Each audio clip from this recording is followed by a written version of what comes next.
بسم اللہ الرحمن الرحیم، السلام علیکم ناظرین، پروگرام آج تک میں ہوں آپ کا میزبان حافظ عرفان کھٹانا۔ سب سے پہلے لاتعداد مرتبہ درود و سلام وجہ تخلیق کائنات محسن انسانیت حضرت محمد صلی اللہ علیہ وآلہ وسلم کی ذات پر کیا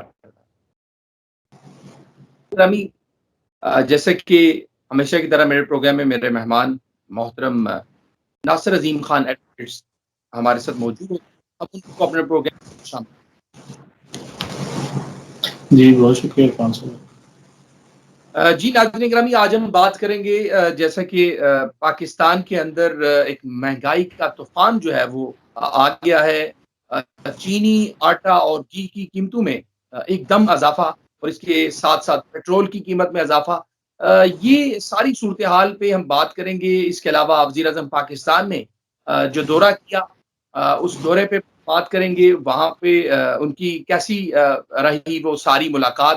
ان سب موضوعات پہ ہم بات کریں گے۔ ہمارے ساتھ سینئر تجزیہ کار ناصر عظیم خان ایڈوکیٹ صاحب موجود ہیں۔ سب سے پہلے ہم ان سے بات کریں گے کہ یہ جو مہنگائی کا طوفان آیا ہے، کہ ایک وقت میں جو ہے گھی اور آٹے کی قیمتوں میں اضافہ آ گیا، اس کے ساتھ چینی کی قیمت جو ہے وہ ایک دم اتنی بڑھا دی گئی ہے۔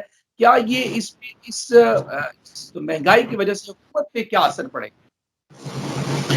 جی عرفان صاحب، جہاں تک یہ بات مہنگائی کی ہے اور آپ مختلف اشیاء خرد و نوش کے قیمتوں کی طرف توجہ دلانا چاہ رہے ہیں اور جو بات کر رہے ہیں، اگر آپ دیکھا جائے تو پریس کانفرنسز آتی ہیں منسٹرز کی جانب سے کہ مہنگائی میں قابو پا لیا گیا ہے۔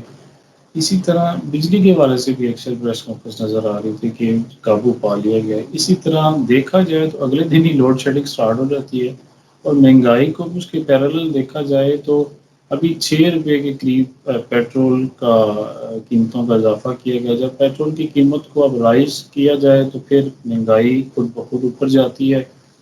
اور پاکستان میں تو کلچر بھی یہ ہے کہ اگر اس کو ایک شاپ کیپر نے یا جو پیچھے سے جو مال بیچنے والے ہوتے ہیں، وہ اگر اس کو 70% رائز کرنا ہو تو وہ 100 پہ اس کو بیچنا شروع کر دیتے ہیں۔ تو پھر یہ جو پروسیس چل نکلتا ہے تو مہنگائی اتنی زیادہ اس وقت سچویشن جو ہے رائز کر گئی ہے، تو حکومت پہ جو اثر پڑے گا وہ ظاہری بات ہے، اثر تو یہ ساری چیزیں کاؤنٹ ہو رہی ہیں۔ اور 2023 میں اللہ خیر کرے، مجھے تو نہیں لگتا پھر پاکستان تحریک انصاف کی حکومت دوبارہ آئے گی، اور خواب تو دیکھنا ان کا حق ہے، لیکن اگر مہنگائی پہ قابو نہ پایا تو پھر حکومت پہ لازمی بات ہے آنے والے وقت پہ اثر تو پڑے گا۔ ناصر صاحب، ہمیں یہ بتائیں کہ یہ جو ساری صورتحال ہے، کیا آپ سمجھتے ہیں کہ اس وقت یہ چیزیں جو ہیں، یہ مہنگائی کا جو جن ہے، یہ حکومت کے کنٹرول سے باہر جا رہا ہے؟ یہ ساری صورتحال آپ اس کو کیسے دیکھتے ہیں؟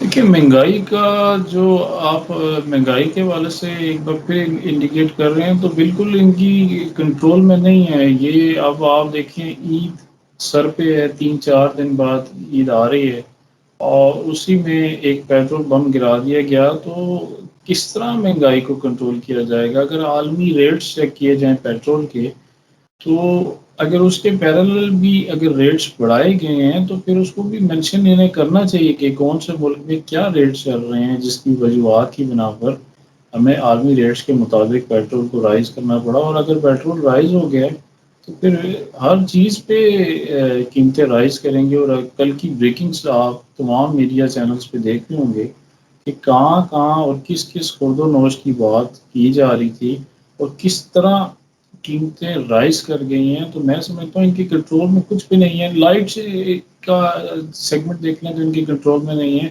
نیا پاکستان تو بن گیا، لائٹ تو یقین مانے کسی بھی وقت چلی جاتی ہے، کوئی پتہ نہیں چل رہا ہوتا۔ میں نے بھی ایک چینل کے ساتھ لائیو جانا تھا تو مجھے یہ ڈر تھا کہ کہیں ایسا نہ ہو کہ لائٹ چلی جائے اور لائیو جاتے ہوئے بھی نئے پاکستان میں میرے کیمرے کی روشنی میں اندھیرا ہو جائے۔ تو یہ اکثر اس طرح مسائل ہیں جو حکومت کی کنٹرول سے باہر نظر آتے ہیں۔ دیکھیں، یہاں پہ ہم آپ سے یہ بھی جاننا چاہیں گے کہ دوسری طرف حکومت پاکستان دعوے کر رہی ہے کہ ہم جو ہے وہ غریب کو ریلیف دیں گے، ہم مہنگائی کو کنٹرول کریں گے، اور مہنگائی بڑھ بھی رہی ہے۔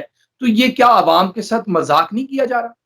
عام آدمی اس وقت عام آدمی کی صورتحال دیکھی جائے تو اس وقت کورونا کی وجہ سے اس کے لیے دہاڑی لگانا بھی مشکل ہوا پڑا ہے، اور دوسری طرف مہنگائی کا یہ سب، آپ اس کو کیسے دیکھتے ہیں آپ؟ دیکھیں مذاق یہ ہے، آپ اگر ان کے وعدے دیکھیں جو 2018 میں یہ کرتے رہے ہیں، اس کو میں سمجھتا ہوں پورا تو نہیں کر پا رہے۔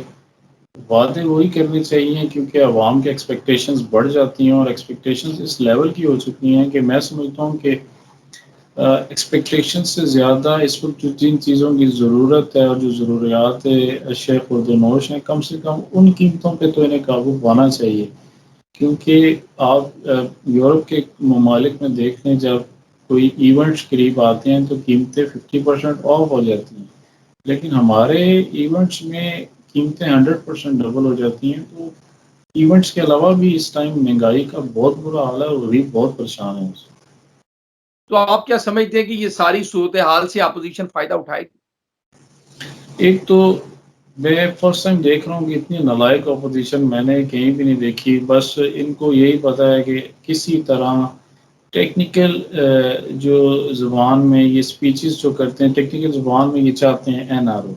ان کو این آر او کے علاوہ کوئی مطلب نہیں ہے۔ مجھے یاد ہے خان صاحب نے کتنی خوبصورت اپوزیشن کی تھی 2018 تک، کس کس لیول کی جا کے دھرنے دیا، اور وہ عوام کی بات کیا کرتے تھے، وہ مہنگائی کی بات کرتے تھے، وہ ہر عوامی ایشو کو اٹھاتے تھے، اور جس لیول پہ اٹھاتے تھے سیٹ پاور کو لے کے باہر نکلتے تھے۔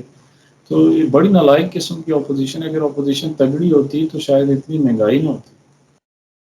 اچھا، آخر میں ناصر عظیم خان ایڈوکیٹ صاحب، ہم آپ سے یہ چاہیں گے کہ آپ آخر میں حکومت کو کیا مشورہ دینا چاہیں گے اس وقت جو موجودہ صورتحال ہے؟ تو حکومت کو میں یہی کہنا چاہوں گا، خاص طور پہ خان صاحب کو، وزیر اعظم پاکستان کو، کہ آپ کی ماشاءاللہ خارجہ پالیسی تو بہت اچھی جا رہی ہے، لیکن اندرونی معاملات میں غریب شخص کو روٹی چاہیے، غریب شخص کو پہننے کے لیے کپڑے چاہیے اور چھت چاہیے، اور اس کے علاوہ جو اشیاء خورد و نوش اور وغیرہ جتنی بھی چیزیں ہوتی ہیں، کائنڈلی جو کھانے پینے کا سامان ہے اس کی قیمتوں پہ کنٹرول کیا جائے۔ یقین مانیں کہ اس وقت غریب کا گزارا بہت مشکل ہو رہا ہے۔ خان صاحب، میری یہ آپ سے ریکویسٹ ہے کہ کائنڈلی مہنگائی کو کم کریں تاکہ عوام سکھ کا سانس لے سکے۔ بہت شکریہ ناصر عظیم خان ایڈوکیٹ صاحب، آپ نے ہمیں خوبصورت رائے سے نوازا۔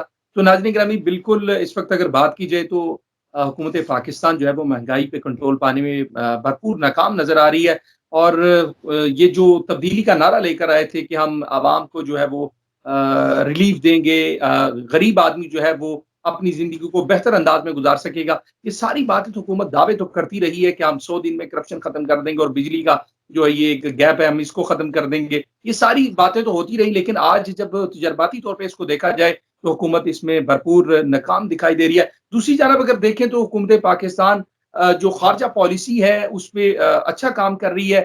یقیناً ان کو اس کام کو جو ہے وہ پہلی حکومتوں کو بھی اس طرح کرنے چاہیے تھا، لیکن ابھی جو چل رہا ہے اس پہ ہم سمجھتے ہیں کہ وہ بہت اچھا اقدام اٹھا رہے ہیں، ملاقات کر رہے ہیں دوسرے ممالک کے ساتھ، اور اس وقت ایسے ضرورت بھی ہے کہ ہم اسی طرح اپنی ملاقاتیں جو ہے وہ جاری و ساری رکھیں۔ تو ناظرین گرامی، اس موضوع پہ ہم دوبارہ جو ہے وہ آپ کی خدمت میں حاضر ہوں گے ناصر عظیم خان ایڈوکیٹ صاحب سے، اس پہ مزید تفصیلی گفتگو کریں گے کہ یہ جو دورہ ہے خارجہ پالیسی ہے، شاہ محمود قریشی صاحب نے مختلف ممالک کے وزراء کے ساتھ ملاقات کی، وزیر اعظم کا جا کے وہ کانفرنس کے اندر خطاب اور لوگوں کو بتایا کہ ہم کس طرح کام کر رہے ہیں، لیکن اس کے ساتھ ساتھ جو ملک کی اندرونی صورتحال ہے، جو عام آدمی ملک کے اندر اپنی زندگی کو بہتر انداز میں گزارنا چاہ رہا ہے، آج وہ پریشان ہے مہنگائی کی وجہ سے، اور اس کے علاوہ دوسرا بجلی کی لوڈ شیڈنگ، یہ سارے جو معاملات ہیں، عوام ان کو لے کے آئی تھی کہ ہم دوسروں سے اس کو بہتر دیکھ سکیں، لیکن ابھی تک نہایت افسوس کے ساتھ کہنا پڑ رہا ہے کہ یہ ساری چیزیں جو ہیں وہ نظر نہیں آ رہی۔ ہم امید کرتے ہیں کہ حکومت پاکستان اس پہ